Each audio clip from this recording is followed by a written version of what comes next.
Hello, a very good evening to everyone present on this call today. I am Chirag Joshi, the Chief Growth Officer at Samco Mutual Fund, and I welcome you to this Market Momentum Meetup, a new initiative by Samco Mutual Fund investment team. Markets Momentum is going to be a regular monthly call for all our partners, where our investment team will share insights on the current market trends, valuation, and rising opportunities.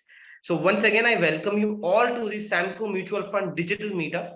In today's session, I have with me our Chief Investment Officer, Mr. Umeshkumar Mehta, and he's all set to unveil captivating insights on present market landscape.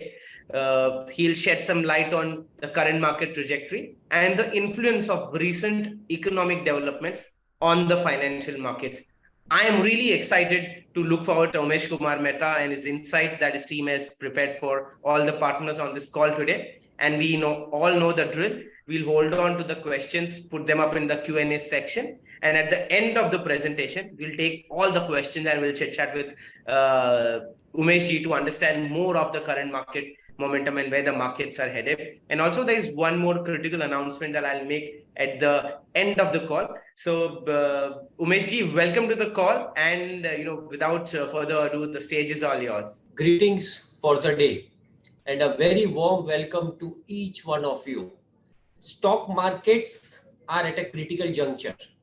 Crude oil is rising, tensions are rising in Middle East, bond yields are rising, everything is up. But will market continue to remain small cap shares? What are the risks going forward? What is the outlook? We will discuss all these points. As a disclaimer, I'm going to talk on markets, but not on funds or schemes. So what I will cover in next 20 minutes, global macros, current structure of mid and small cap rally, has interest rate peaked, inflation softening, how are commodities at the current juncture? So this is what I'm going to cover in today's presentation. Let me share the slide for this. So let's begin with global macros. I think this is where the pain point is for people across the world, how markets are panning, bond yields are rising, crude oil is boiling. So now let us understand the first source of global macros is the inflation. See, US inflation is in a declining trend since last 1 year. The peak was around 9% and thereafter the inflation is declining. So therefore, interest rate also has to decline. If the theory is that before we went 2022 to beginning of 23, when inflation was rising, the interest rate was also rising and therefore the bond yields were rising. But now what's happened? Inflation is falling. But now let's look at the bond market. The yields, or for that matter, bonds are still falling and interest rate in USA is still rising. I think this is where the big worry is since last 3-4 quarters for that matter. So prior to this was aligned with the inflation. Inflation was rising, interest rate was rising. But now from here, inflation is falling and the yields are still rising. So why this? And I think this is the biggest puzzle entire world is looking into. So what's the reason this time around it's different, and why US yields are still rising in spite of Fed not wanting to increase interest rate, but they are also forcibly, they have to align with the market reality and therefore they are increasing interest rate. So this slide is very important. What this shows, Saudi Arabia's US bond treasury holdings is declining since approximately 2.5-3 years. So if countries are not ready to finance US deficit, this is the reason why yields are rising. So this is and this is not for one country. This is for so many countries. So let me cover this China. So China, when Xi Jinping came in 2013, that was a peak in US Treasury holdings of China. So $1.3 trillion, if you see over here, $1.3 trillion, this has steadily fallen to around $800 billion. So $500 billion Chinese government has sold US Treasury, and therefore they are not willing to finance US deficit. They are not willing to give money to US government through US Fed, that we don't want to give you money. And that is the reason why today interest rate is at around 4.8% for 10-year rates. So what is the implication for this? And this point is very important. The implication is currently being not really understood well on the equity side of the market. So now let's understand this. There is massive wealth destruction in US Treasury bonds, mimicking the equity losses of global financial crisis. So the blue line that you see over here is on a like-to-like basis. Your Dow, the equity market, which was down by around 55% during global financial crisis. The red line that you see is the fall in bond prices, or the long duration US Treasury bonds. So these losses currently are at around 55%. So a large part of bond portfolio, those who hold US Treasury, are at loss, and this loss is of epic proportion, 55%. So this is huge. And what is the implication? Let me show you. So this is Bank of America's latest earnings data. So what they are showing in this quarterly number is held till maturity debt securities. Unrealized losses are at 22%. So over here, if you see gross unrealized losses, this $1.31 billion are the unbooked losses because of various debt securities that they are holding. I think this is huge. What's the market cap of Bank of America? $220 billion. And the losses held till maturity is $130 billion. This is of just one bank.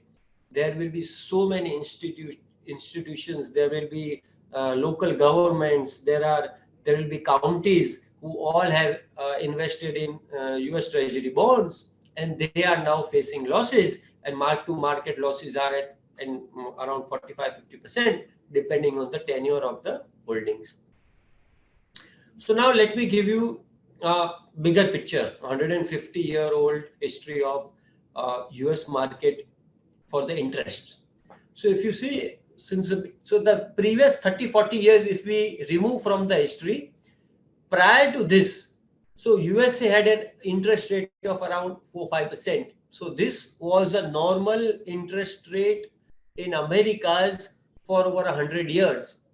But save and except from 1970s till date, 1970s and 80s, so we had an extraordinary period when around 1972-73, when people say, when German government said that give us the gold when we exchange your US dollar, government said no. So that was a time people again lost faith in US dollars, and interest rate had increased to around 15%.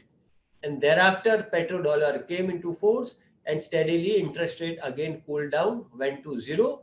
Currently, it is here around 4.5-5%. So is this a new normal? Answer is yes, because if we delete 30 years from the recent history, America had that 4.5-5% interest rate regime over the past as many years, and therefore this can be possible. And this is the reason why people are saying that interest rate can remain long at this level, and no one knows when interest rate will fall. So this is the reason that this is a new normal, which we may have to live by, given the historical facts. So now, before coming to this, so now let's understand Indian market. So in India, we had a lot of euphoria. Small, mid, micros have done fantastic return compared to our Nifty 50, the large caps. And therefore, the best way to analyze euphoria is the volume, on the volume of share. So the next slide that I am going to show, nowhere, because we have aggregated this slide, and therefore I aggregated this data. So this is mid-cap index.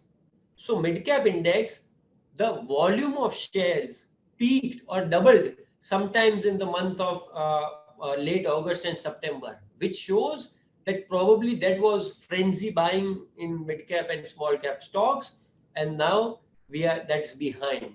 So when herd mentality comes in, or for that matter when fear of missing out comes, how that gets reflected on the stock market? Volumes double, because oh my god, I missed this rally, let me get into. I did not get into when market was lower, so I get in when, oh my god, I really missed this rally and market is really moving up. And that is how we captured this data.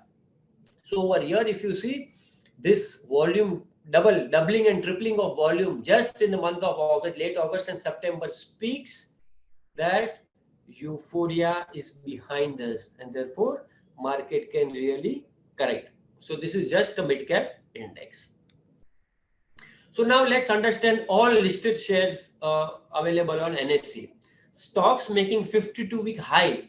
So if you see last 30 years, last 3 years of data, so this was around peak, 16% of stocks when they make 52-week high, that's a time we say that market has reached a euphoric level, or for that matter, bull market has played out its inning.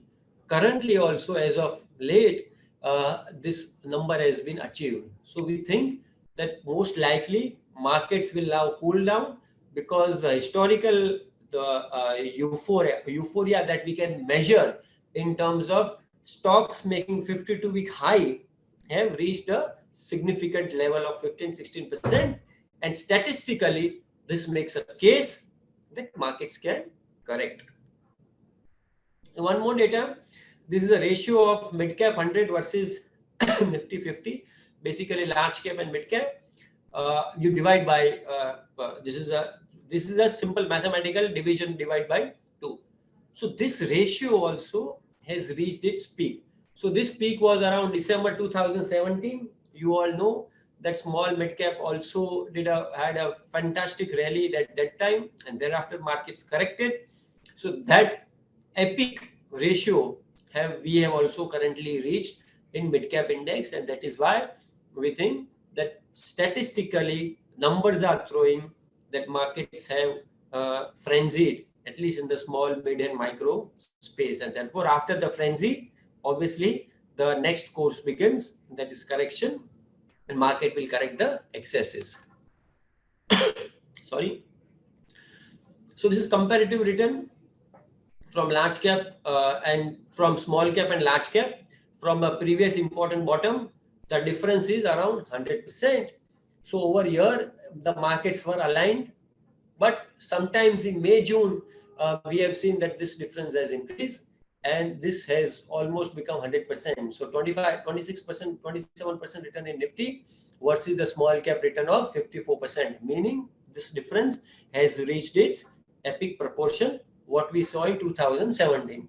So now let me show you this 2017-18 euphoria that we witnessed in small cap shares. So if you see over there, again this difference was around 100%, and thereafter if you see, after this difference had reached epic proportion of 100%, small caps had corrected. So I missed this slide. Let me draw this attention. So this is since last 7-8 years the inflows in mid cap fund. So we have seen again this euphoria of inflow in mid cap funds in January 2018, and there are currently that epic proportion we are witnessing even in current time, and therefore we think that there is euphoria, and we have to be cautious, especially in the mid cap space. Now let me give you another perspective, and this is also a hardcore research that we have done and is not readily available for investors. So what we have done, so we have analyzed mid cap rally in 2017-18 and the current mid cap rally, and we have analyzing what were the sectors then in 2017-18 rally, and what are the sectors now which are participating in the current rally. So you will be surprised that back in 2017-18, almost 28% was in financial services. The rally was concentrated only to large part was in financial services. Currently, financial services is only 21%. Back then, it was 28%. FMCG was around 7%. Currently, FMCG is around 1.8%. Consumer durable around 5.5%. Currently, it is 4%. So back in 2017, rally was largely concentrated in just few sectors, like 3-4 sectors contributed for 50%. But currently, rally is very, very widespread. We have seen sectors like capital goods have increased their weights, your auto ancillary, chemicals, your power, realty, your telecommunication, construction material, everywhere we have seen this widespread rally. So therefore, the inference that we can draw is that maybe history can repeat itself, because 2017, 18, there was a peak in mid cap, small cap euphoria. Thereafter, market corrected. Currently, also there is a peak in market. There is euphoria. They can correct, yes. But because the current rally is widespread, we may not see that type of massive correction, and God knows what can happen. But this is what I think we can say, that it is very widespread. Because it is widespread, it is all spread out across, the money has gone across sectors, and therefore to that extent it is much better compared to the concentrated rally that we had seen in 2017, 18. So now let's understand, has interest rate peaked and inflation coming down? The answer largely depends on US market, and as I told you, US market is tough. Currently, it's not looking that interest rate will move down. It is possible that we will see this kind of elevated rate going forward, and maybe sometimes mid of next year. But now let's understand, I showed you US inflation over here in my first slide. So US inflation is down in last 1 year. But India inflation, so India has largely managed the inflation well. Here, inflation increased from 0.5% to around 9%, but in India, that was not the case. So India largely managed inflation well, from 4% to 7.5%, and then again down, up, down. So in a way, India is in a much better position given the inflationary impact that our economy is facing. And because of that, inflation was under control. On the right side, that if you see India, the 10-year bond yield is also like table and it is moving up, down, and therefore we are largely safe. We are largely better off compared to the US market. And that is why people talk in US that recession will happen, soft landing, hard landing will happen, because if you increase interest rate from 0.5% to 5%, I think that's huge. But in India, interest rate increased from around 4.5-5% to 7.5%. So I think India is in a much better position. And we are also seeing a lot of inflows in equity market, because you will be surprised. India and probably Japan, they are the only few countries across world, entire 7 continent, that we are witnessing massive bull market. Nowhere in the world the kind of bull market that we are witnessing. So in fact, this is a result of, as I told you, we were largely able to contain inflation, and our interest rates are also under control. So now let's understand commodity market. So it's a 200 years of data, and if we see the 10-year rolling returns, there is a long cycle that we can see in commodity prices. So back in 2020, 3 years ago during COVID crisis, we had reached the bottom in commodity prices, and thereafter, if this prediction is correct, and for that matter, no one can be sure what future holds for us, but if this cycle is correct, the 200-year cycle of mean reverting, commodities generating 10-year rolling return of around 8% plus and 8% minus, then this commodity prices can really move higher in next 10-15 years, and therefore we need to place our investment bets accordingly. And that is, as I told you, can be the possibility. But yeah, we have to be mentally prepared that how world can transpire in next 10-15 years. So let me share this one more important data. So US petroleum reserves are falling, and this is a big worry. So nowhere in the history of last 10-15 years we have seen this type of decline in US reserves. But I think this time this decline is a big worry, and well, let us hope for the best that oil prices remain under control. But what if it can spiral? If it can move higher, there is likelihood, because if US goes to replenish its reserves, then I think market will. And Saudi Arabia and all these countries are under a tightening spree, because as you all know that Saudi Arabia wants to offload Saudi Aramco shares, and they want to raise around $50 billion. So they will keep the oil prices elevated. And given the Middle East tension, I think fingers crossed, let us hope for the best that oil price remain at this or around plus minus 4-5%. But if it moves beyond, then we will have inflationary impact, and we will have a longer inflation and interest rate cycle to bear with. And most important thing, India is out to vote sometimes in the November, December, and December first week results will be out. Those results are important, because after that result, I think the biggest is the February, March, April, whenever the results happen. So we are going to witness lot of volatility. And in this volatile phase, we have to make our investors aware that you be ready for volatility. What if small, mid, micro can correct, and they can correct deeper? What if international funds, if the tensions flare up? And we have seen historically since last 200 years, whenever this Middle East tension flares up, and when people go to when this gets when people go to war, the effects are far-reaching, and it is for anybody's guess what can happen. So we have to be cautious. Our markets are pricing in absolutely all good things. The numbers are great currently. GDP is growing well. Inflation is under control.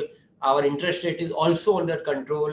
And therefore, world till now was giving us a lot of money. But last 1 month, we have also seen outflows because of valuation gap that, as I told you, India is only India and probably one or two countries. Rest all other world countries are either in downward spiral or near 2020's the COVID years low. But we are way beyond. Therefore, it is possible that people can book profits in order to offset losses of treasury holdings. So I think this is a big worry.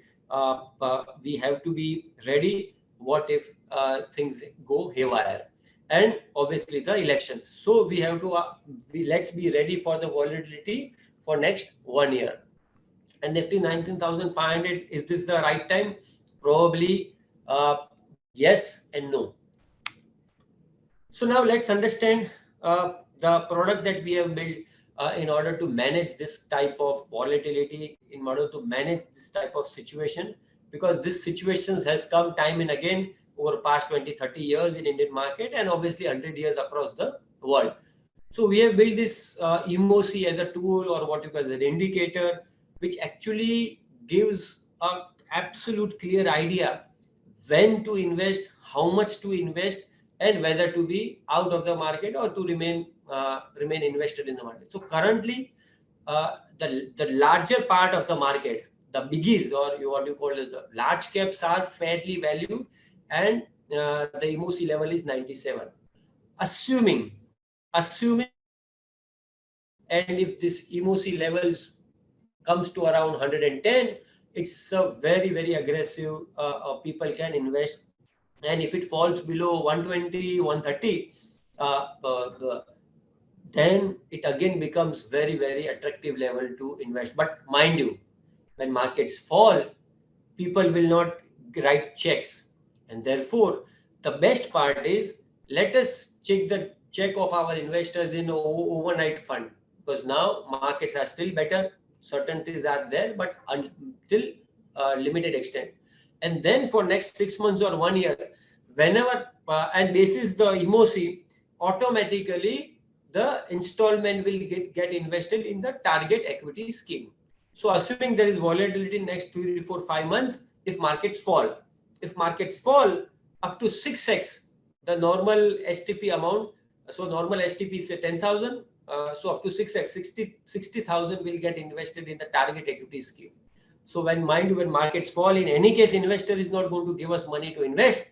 So this technology, or for that matter, this takes the emotions out and systematically gets invested. And if markets are high, obviously when everyone wants to invest, September month, everyone wanted to invest, but markets emosi was, margin of safety was low, and therefore lesser amount ought to have been invested. So this is how I think this works beautifully. And let me show you the last 24 years of data, how emosi has worked on Nifty 50. The black line is Nifty 50.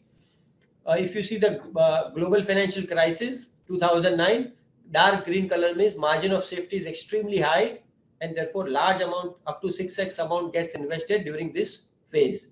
Similarly, during COVID times, when markets were down, again this green, markets were very extremely good to invest in, but guess no one invested at that time, because if you go to investor, he said, I forgot my checkbook, please come tomorrow.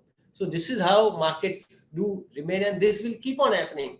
So when markets will become volatile going forward, our investors are not going to give us money, and therefore it is better to park their money in overnight and then do a STP, for that better in whatever scheme that you like, or timer STP that we have in our Samco equity scheme. So this is how the beauty of technology taking care of emotions and getting a better proposition, risk adjusted return for our investors. So I'll just conclude in next 2-3 minutes before I sum up.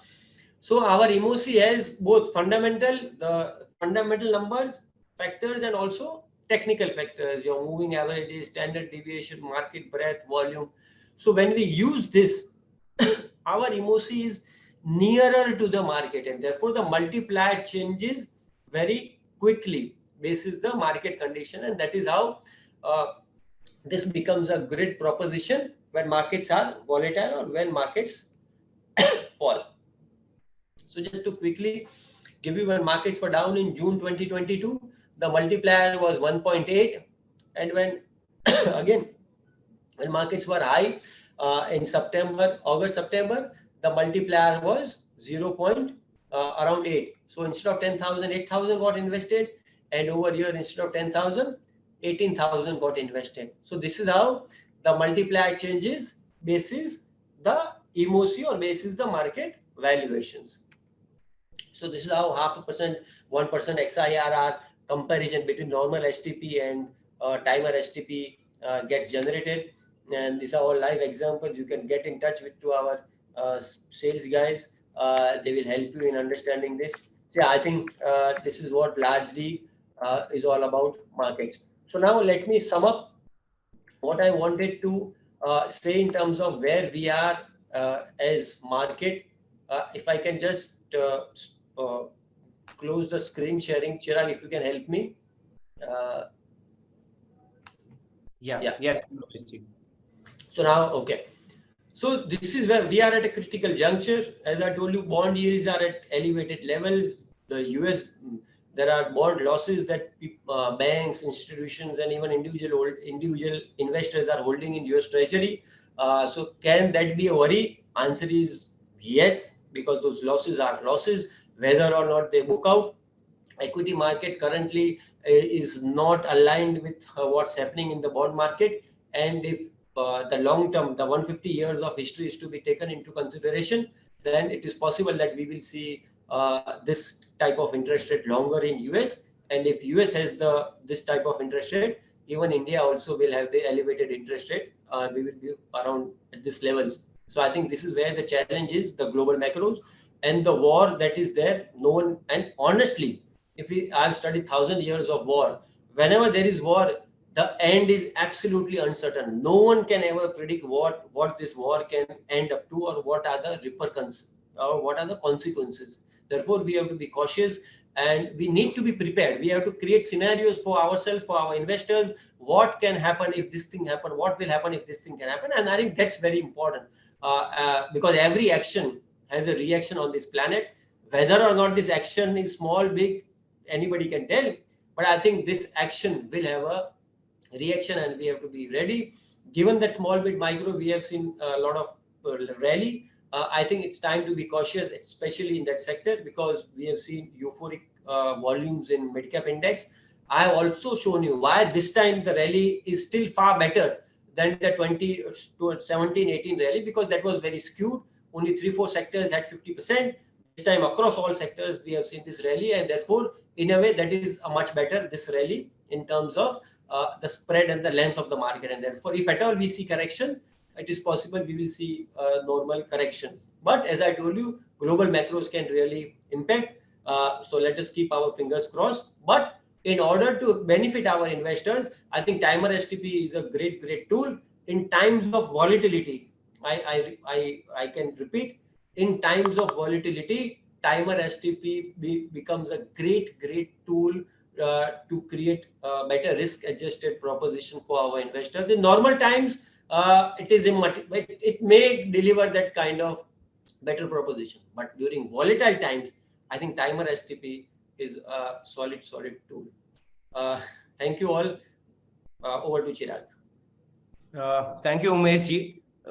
As always, extremely insightful. I know how you and your team do your research when you are making such presentations, the kind of old articles that you read and you make a timeline. So I really enjoyed it. Just before I start taking the questions, I remember the first time we went for a certain roadshows, and when we had you and your team had created Emosi, and we spoke to certain distributors about Emosi. They were very excited, and everyone had asked that if we could supply that Emosi score to them on their WhatsApp or on their phone. At that point in time, we didn't have that facility on. We were still working on that. But Umesh, I would like to tell you that today, as on today, there are 6,500 distributors who are using Emosi score. They get these updates on their WhatsApp. And based on the insights that you and your team have provided in the previous roadshows and meetings, they use this Emosi score to plan their investment for their clients. And a lot of timer STP customers, we all know, we've seen the data that the kind of difference in the returns that it has created during the times of volatility. So everyone on this call, before we start the Q&A, you too can get this Emosi update on your WhatsApp on every Monday. This service is available for empanel partners. My team would paste a link in the chat. I would request you to go and sign up using that link, get empanel using that link. So by default, we will switch on the WhatsApp Emosi alerts on those ARNs that sign up today. We have around 300 spots for WhatsApp alerts on Emosi. Until we open few more spots where we can send a large number of WhatsApps every Monday at the same time. I would urge you to take benefit of this technology that Umeshji and his team has been working for since a long time, and every 6 months, every 3 months, it gets better because they keep working on it. So yeah, that's it. I'll start taking the questions that we have in the reverse order. Okay. Okay, one question that we always get, Umeshji, is that when are we opening up the momentum fund for an SIP or a lump sum order? So maybe in the beginning of next financial year, calendar year to be precise, so that markets will settle down, whatever volatility, whatever happens will happen. And thereafter, when there is, so once things starts looking better, that time we can consider that. Okay. One question by Mr. Subhashish Majumdar. He wants to know that, is it the time now to switch from pure equity funds to a hybrid or a debt category? What would you kind of give direction to? Correct. I think this is a very good question, and this because ultimately you as partners, as advisors, and we as asset manager, it's our duty, vested duty to create alpha for our investors. But now, what kind of investor he is, can he stomach? Does he understand markets? Does he understand risk? So one way of doing is that the pure equity fund, if it is assuming that it is a small cap fund, pure orient. So it is better to take an exit and do a STP in that fund itself. So that's one way. And 1 year there will be volatility, markets will have his ups and downs, and therefore his amount will get invested and he will be able to generate alpha. So that's one thing. Second, from pure equity, so what kind of fund it is? So either it is large cap, then it's okay. But if it is a mix of your small mid micros, then getting into hybrid fund could be a better way. But I think the more better way is that because he's invested in pure equity, he knows that he has a risk appetite. So might as well get into a STP type mode and again reinvest this entire amount in and maximum 6 months to 1 year. So he will be out of the market, but he knows that within 1 year he will be in the market. And we have, as a timer STP, you can use our timer emoji number, or it is available on our website as well, the multiplier and corresponding. So whatever scheme that you like, you can use that emoji multiplier and basically calculate that STP amount, and amount can be invested in whatever the target scheme that you would like to invest that investor's money. So that option can be there. But I think pure play transferring into hybrid fund possible. It all depends. If the investor is like laid down, I don't want to really get into too much, then I think getting into hybrid fund would be a option. But that would be the third option. Okay. Thank you so much. Just to summarize, Umesh, what I understood is timer STP is a great tool in times of volatility, as we are expecting some volatility in the coming year. It could be a great tool to buy additional units when the markets are down, because EMOC would indicate that, and following that it would supply a higher multiplier for your timer STP. So the way it works is, for example, if you have created a timer STP for ₹100 in the markets, there's a lot of volatility, markets crash. For a investor who is flexible, who has this additional lump sum capacity to invest, he would do a timer STP. At that point of time, Chirag, your voice is not visible. Yeah, just a second. Your voice is not audible. Sorry. Yeah, there's some technical issue in my microphone. I think I'm. Is it clear now? Yeah, now clear. Yeah. So at times of volatility, this ₹100, EMOC would supply, let's say, a multiplier of 5. So at that point in time, instead of 100 or ₹500 would be invested at these lower levels when the market valuations are attractive, in a very layman language. So, that also I would cover up the follow-up question by Mr. Dilip Pora is, is a regular SIP better than a timer STP? So before I hand over, I request Umesh bhai to throw some light on this. It also depends on your investor's appetite. If there is an investor who's willing to share some more money, or he has a large amount of liquid money lying, which which he wants to invest, and I think that way timer STP would be a better version than an SIP, because during volatility, when there's an opportunity, more of this money would be transferred to the target scheme from the source scheme, and that's how your unit averaging will work really well, and that would ultimately there would be an opportunity to create an alpha for your client. So Umesh, if you could, in one line summarize this SIP, timer STP, STP confusion in one line, that when SIP, when timer STP, when STP.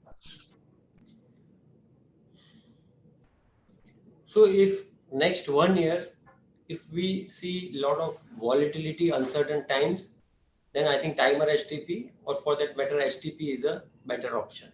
So I'm not talking of SIP, because SIP is a 365-day perennial product wherein every month whatever savings are there, that gets invested. We are not on that point. We are on the point of investment of lump sum amount. So when markets are down, for that matter, when markets are attractive, when EMOC or margin of safety level is high, that's time to remain aggressively invested. Invest all your money lump sum at one go. But that largely people don't do, because they don't know it can fall further, and therefore in order to smoothen out the return experience, people do normal STP. So in those cases, STP would be, for that matter, in that case also timer STP would be better, because when markets are lower, aggressive investment will get deployed. So during COVID, up to 6x amount got invested in the month of March, and April 5x. So your entire money got exhausted in just 2-3 months Otherwise, it would have taken 12 months. So this is how timer STP, the beauty of timer STPs.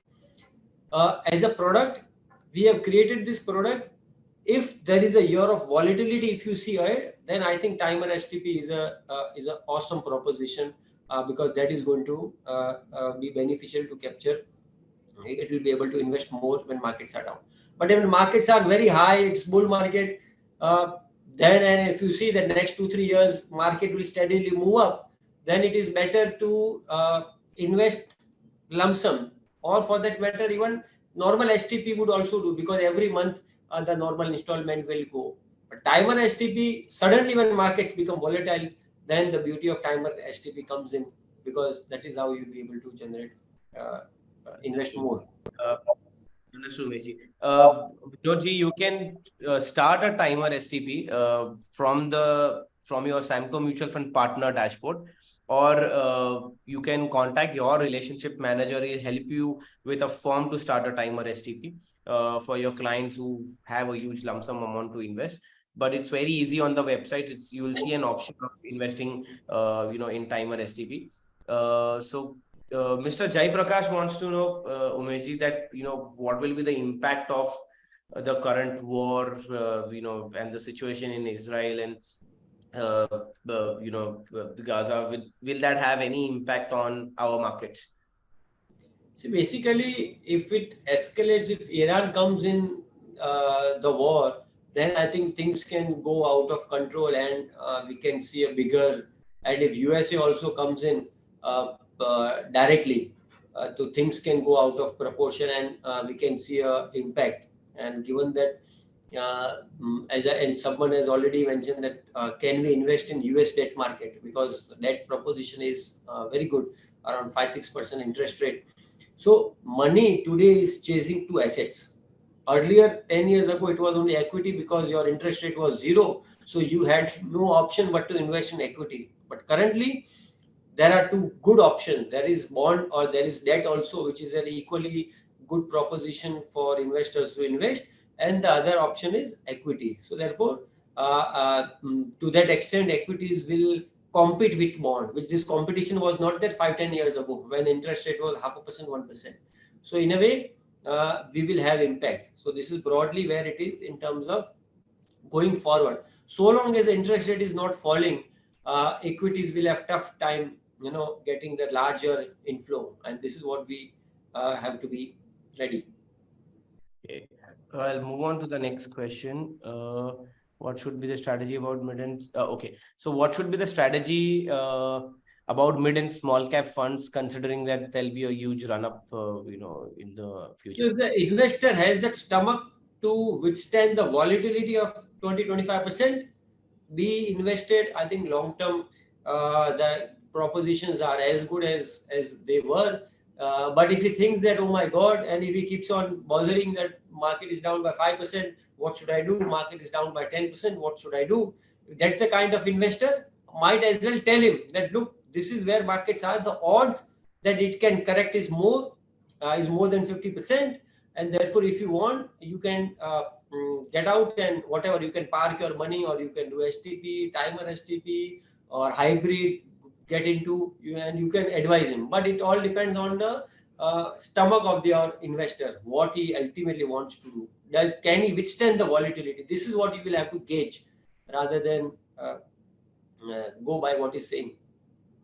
Okay, Umeshji, if quickly, maybe in 30 seconds on each scheme, if you could give like a update on flexi cap on active momentum scheme, and maybe ELSS also. There are a couple of questions of partners who are asking that if you could give us throw some light on flexi cap momentum and ELSS scheme. So if you could quickly take 30 seconds for each scheme and kind of give us an update, they'll answer a lot of questions that are popping up. See, all our three schemes, for that matter, momentum is absolutely on the price side of the market, and other two are on the fundamental side of the market. We constructed the portfolio basis our hexa shield in our flexi cap, but markets were high, and therefore our returns are average. But when we created portfolio for ELSS, using the same philosophy, but the timing was great. the returns are outstanding. So this is where the timing of the market comes into play. But in terms of quality, both our portfolio have great quality stocks for wealth creation, whether it will be flexi cap or our tax saver ELSS category. I think, and as far as numbers are concerned, at an aggregate level, what I can say, our fundamental portfolio, the return on capital is 28%, and for Nifty 500 it is 20%. And our portfolio companies have gross margin of 64%, and for Nifty 500 it is 41%. Debt equity for our portfolio companies is 0.19, and for Nifty 50 it is 0.50. So that is quite high.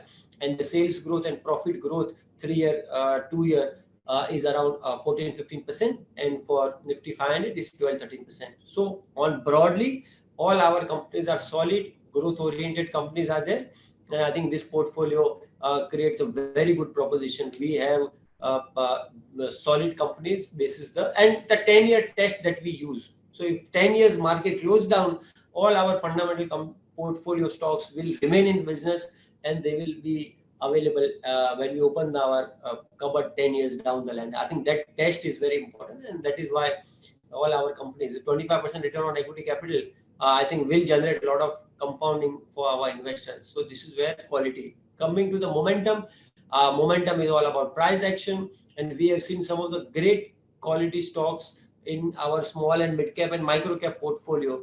When we look at them, I think they all are reasonably priced, given some of the stocks are, yes, overpriced, but large part is reasonably priced.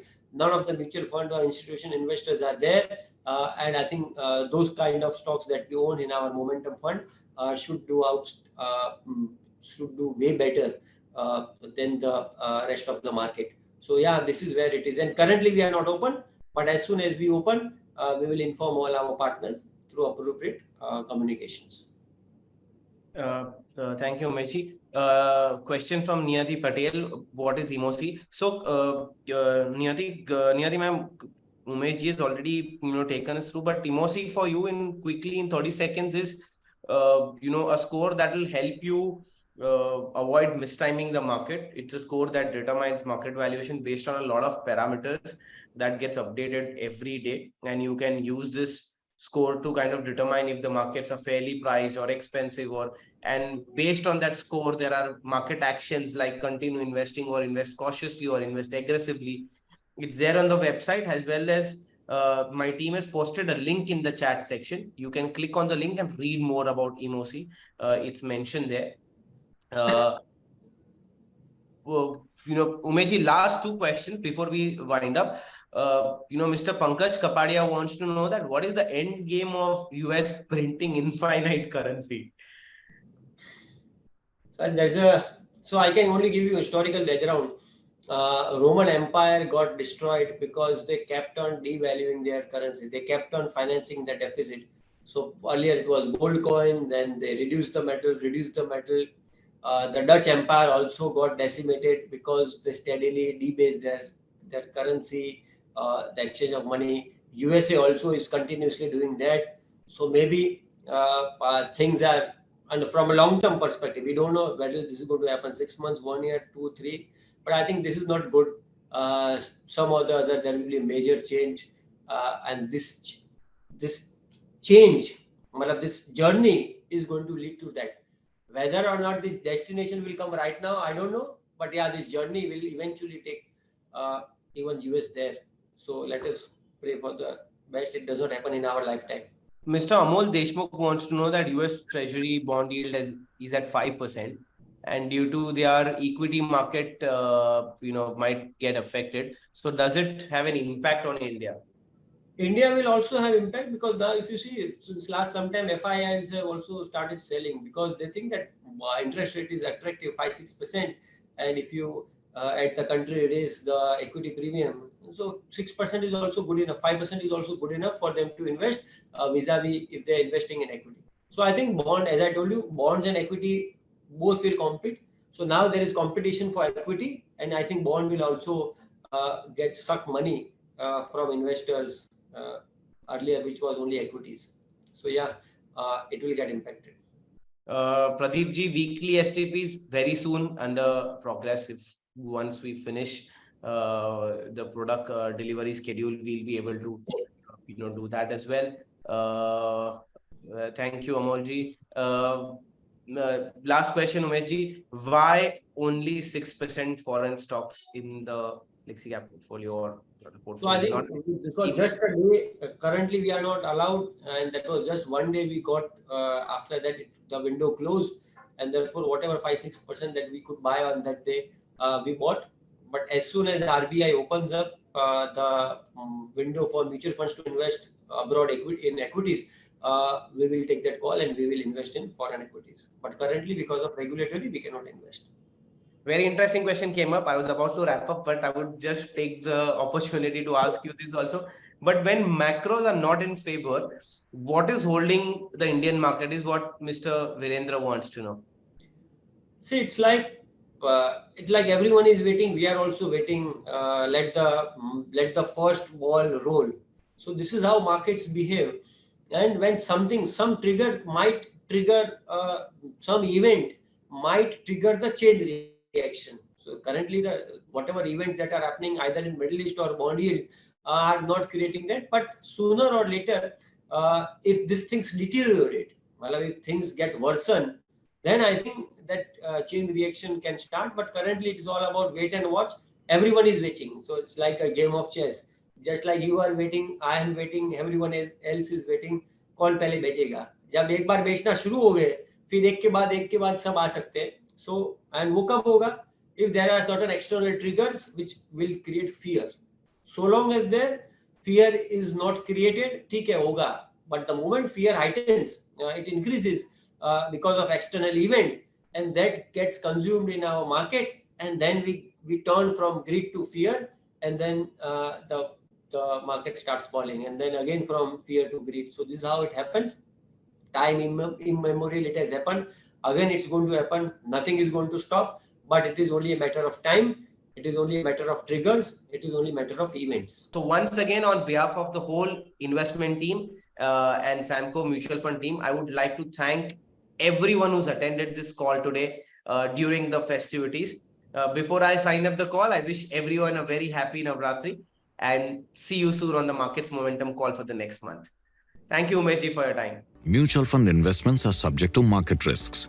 Read all scheme-related documents carefully.